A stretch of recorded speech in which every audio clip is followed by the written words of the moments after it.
Well, Billings police are questioning an elderly man after reports he was trying to grab children at public parks. The department sent out a notice to the public Wednesday morning after 3 incidents were reported last month. The man was located Wednesday afternoon and identified as a 73-year-old Billings resident. All 3 incidents happened in just 3 days between April 18th and April 20th. The first situation was reported in the area of Antelope Trail West in the Billings Heights. The next 2 happened at Optimist Park on the city's south side. In that first incident, it was reported that an elderly man grabbed a 4-year-old's hand and tried to walk away.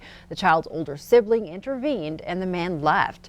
The next day, a man approached a 5-year-old at Optimist Park and asked the child to jog with him. That child refused and the man left. Then on April 20th, the man grabbed another child at the same park and tried to walk away. The child's mother stopped him and he reportedly apologized, telling her he believed the child to be his grandkid. At this time, investigators are unsure if the man had criminal intent or is suffering from Alzheimer's, dementia, or some type of mental illness. A woman reported a similar incident earlier this week involving her granddaughter. Stephanie Littlelight and her 3-year-old granddaughter, Ayana, were walking in the Billings Weston Walmart parking lot Tuesday when a man grabbed her granddaughter's hand and asked if he could help. Littlelight said no, and the man insisted. She immediately put her granddaughter in the car and locked it. When she turned around, the man was gone. Littlelight says she's still rethinking the situation. Scared and kind of mixed feelings, like anger, like I was mad at myself for not responding that how I should have, like instead of taking more action. And then I thought I put her in danger. She shared information about the incident on Facebook Tuesday before Wednesday's alert was sent out. It's unclear if it's connected to last month's incidents. Littlelight has spoken with police and detectives are investigating. From the campaign trail, Governor Steve Bullock will be announcing his future political plans soon, and he'll be aiming high. MTM News has learned that Bullock plans to announce in 2 weeks that he's running for president. Bullock would add his name to a field that already includes 20 Democrats competing for their party's nomination to challenge President Trump in 2020. Bullock's announcement won't come as a big surprise. He has a political action committee called Big Sky Values that's been funding his political activities at stops around the country since mid-2017. And he already has campaign-related staff on the ground in Iowa, the site of the nation's first presidential nominating caucus next February. Bullock had no direct comment himself, but Big Sky Values PAC spokeswoman Galia Slayan told MTN that the governor is a progressive champion and tested leader who has been highlighting his clear and optimistic vision for the future. The 53-year-old Bullock cannot run for re-election next year because of term limits. The surviving suspect in the murder of Broadwater County Deputy Mason Moore can be forcibly medicated to stand trial. A judge made that decision this week after hearing expert testimony earlier this year. Lloyd Barras was originally found unfit to stand trial after doctors said he suffered from a number of mental health disorders. Authorities accused Barras' son Marshall of fatally shooting Deputy Moore during a pursuit near Three Forks in May of 2017. The father and son then led law enforcement on a chase that ended with the son being killed in a shootout near Missoula.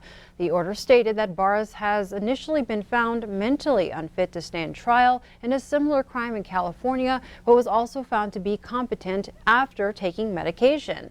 To medicate Barras, doctors are required to follow appropriate safety measures and monitor him for potential side effects. Barras has been charged with 5 felonies in the shooting death of Deputy Moore, including deliberate homicide by accountability. A Butte doctor is sentenced to 10 years in prison for sexually assaulting 6 women in his care.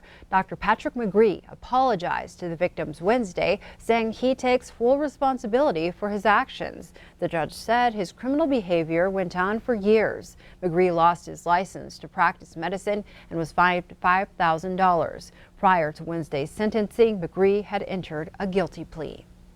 A deadly commute in Belgrade as a person was struck and killed by a semi on Interstate 90. The Montana Highway Patrol and Gallatin County Coroner were called to the interstate Wednesday afternoon shortly after 4 o'clock.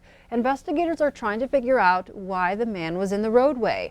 They did emphasize, due to the hazard, it is illegal for pedestrians to walk on the interstate. Traffic was rerouted while emergency crews were on scene. The number of confirmed pertussis cases in Missoula County has jumped to 24, with the majority of those cases reported in public schools. The superintendent says students have tested positive for whooping cough at 5 schools across the district. Each of those schools are now identifying all close contacts to determine any immediate action needed to get other students medical care. It should be noted students who have been vaccinated can still be considered contacts because the vaccine is not 100% effective. More cases of whooping cough have also been confirmed south of Missoula in Lolo and Florence. Well, with the question of protecting Yellowstone National Park grizzlies still in legal limbo, on the ground, wildlife managers say they'll just continue bear research and preventing conflicts along the northern Continental Divide ecosystem. That doesn't mean that the work that we're doing right now to reduce conflicts and to take into consideration expanding grizzly bear populations isn't a live conversation for us. The recent establishment or setting up the Governor's Advisory Council on grizzly bears is an effort to have that conversation more broadly about what would the state of Montana and Montanans have us do about grizzly bear expansion outside the recovery areas. Those charged with managing bears on the northern divide are meeting this week, with bears wandering far out onto the prairie east of the Rocky Mountain front and showing up more frequently in communities on the west side of the divide and even into the Bitterroot.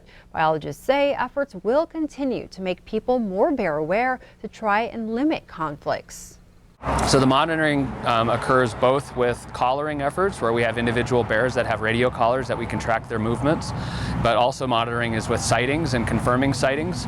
And anytime we have any conflicts, we monitor and keep track of all those conflicts and the type of conflict and where they're occurring. And now that conflict includes enhanced efforts to try and limit crashes with grizzlies and vehicles after 17 bears were killed on local highways last year. A new report suggests numerous Montana counties get a failing grade when it comes to air quality. The main reason being fire season. While wildfire season is nothing new, experts say the wildfire seasons are growing longer, which leads to more intense fires and more smoke, creating health concerns more serious than before. For most of the year, outside of wildfire season, a map by the Montana Department of Environmental Quality shows good air quality. But there are days with high pollutants near the ground, and our emissions play a big part too. The Gallatin City County Health Officer suggests if you're concerned about the fire season impacting your health, you should talk to your doctor now before the fire season starts. Have you noticed a startling increase in the cost of your homeowner's insurance recently? Well, if so, you're definitely not alone. A new survey indicates over a recent 9-year span, homeowners in Montana saw their insurance rates jump 61%. The main culprit for that startling increase is the frequency and severity of natural disasters nationwide, everything from hurricanes to tornadoes to wildfires and floods. In this new age of climate change, severe weather and natural disasters seem to be the norm rather than the exception, leading to a jump in home insurance rates in every state over the past decade. You know, when those top insurance companies like your Allstates, your State Farm, Farmers, Geico, and Progressive, when they're experiencing billions of dollars of loss across the country, it's the homeowners that really end up footing the bill at the end of the day. Insurance companies take a loss, therefore rates go up for the insurance companies to recoup those losses.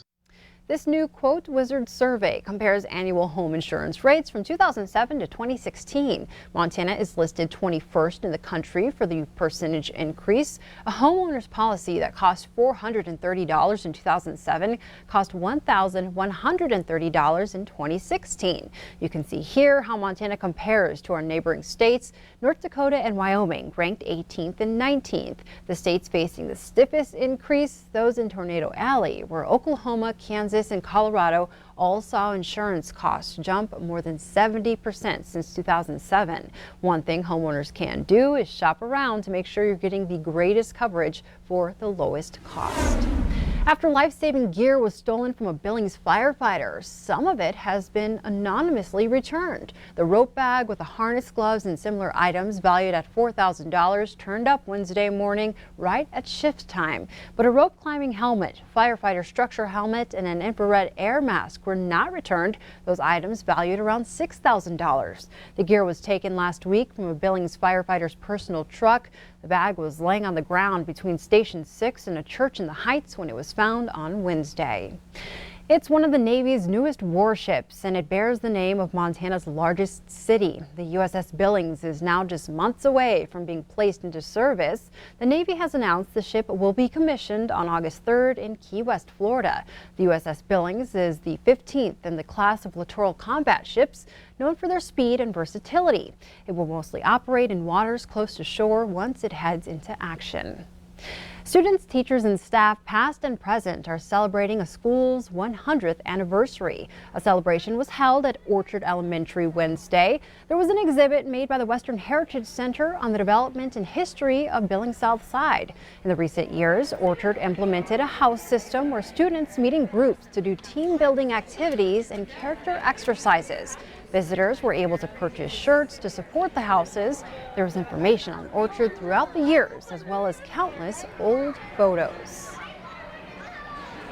Orchard's a neighborhood school. It's a generational school, so a lot of our parents have come to school here, and so it's cool for them to come back to our school and just kind of see how things have changed over the years, and see what their kids are doing. And Q2's Jenny Fick will give us an inside look at the school then and now tomorrow morning.